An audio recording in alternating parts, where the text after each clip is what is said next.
Assalamu alaikum sheikh. Wa alaikum salam wa rahmatullahi wa barakatuh. Vipi hali yako? Salama sana. Naam. Kwa nataka kuuliza. Kweli ninyi kwa hii dini yenu mnatoanga sadaka kweli sheikh? Naam, si utoa sadaka, si kama Waislamu tunatoa sadaka. Saa mnatoa hiyo sadaka ili kusaidiana kiaje kwa kanisa? Okay, sasa sisi Waislamu si tuko tofauti sana. Sisi kama Wakristo. Na Wakristo kama kwa mfano mkitoa sadaka mnapatia nani? Si mnapea pastor. Sisi Waislamu mtu anatoa sadaka tunasaidia wale fukara, wale maskini ambao wale ambao hawajiwezi. Unaelewa?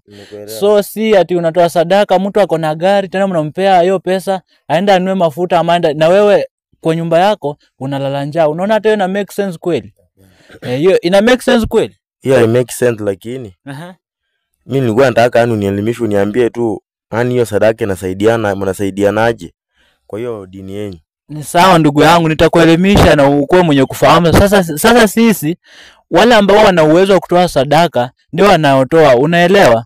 Wale ambao wana uwezo wa kutoa ile sadaka ndio wanatoa. So sasa kama wewe una uwezo, kama uko na uwezo ama una uwezo.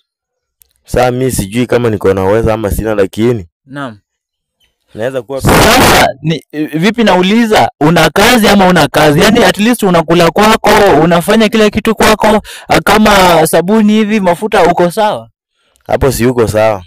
Sasa sisi kwa dini yetu ya Uislamu watu kama nyinyi ni watu ambao wanapewa sadaka. So si ati wewe unaenda kanisani mtu anakuambia leta 100 toa sadaka, ukienda nyumbani unalala njaa. Unaona? Sisi hatufanyi hivyo. But sasa si kitu ambacho tunafanya ni kama nyinyi ambao hamjiwezi, tukishatoa sadaka si watu ambao tunajiweza.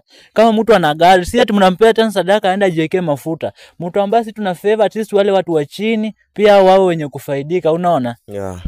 Sasa si umeona dini yetu ni dini yenye usawa, dini yenye haki. Nimeiona iko dini iko sawa. Unaweza kubali kujiunga na sisi, uko tayari ama bado? Naam, niko tayari. Uko tayari nikusulumishe? Mashallah, unaitwa nani? Mimi kwa majina naitwa Jina yako tu. Jina yangu? Naam. Jina yangu ni Matayo. Jina yako ni Matayo. Ulikuwa kwenye kanisa lipi?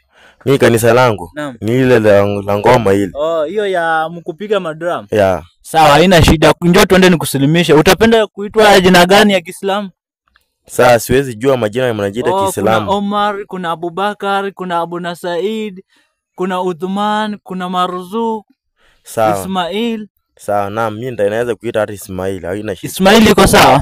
Sawa, mashallah. Hebu tuende nikusulimishe inshallah. Sawa. Innal hamda wan ni'mata laka wal mulk